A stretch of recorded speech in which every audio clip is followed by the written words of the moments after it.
Sir ये लोग हिंदी में समझते हैं, इसी के लिए मैं हिंदी में ही बोलने चाहती हूँ, ठीक है? नहीं, मैं हिंदी में बोलने चाहती हूँ इसी के लिए, तो अब आपको ध्यान में कुछ आएगा। सर मैं जो बोलने चाहती हूँ सर, ऑर्डर प्लीज।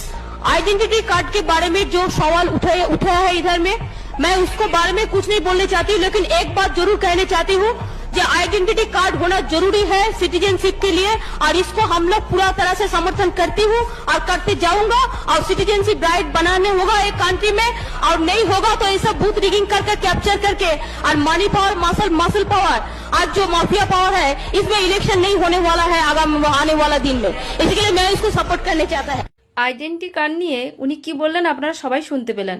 তখন উনি কিন্তু মুখ্যমন্ত্রী ছিলেন না, কিন্তু এখন উনি মুখ্যমন্ত্রী হয়েছেন। আগের কথার সঙ্গে এখন কথাগুলোর মধ্যে আপনারা কি কিছু মিল খুঁজে পেয়েছেন? আমি তো কিছু মিল খুঁজে পাচ্ছি না।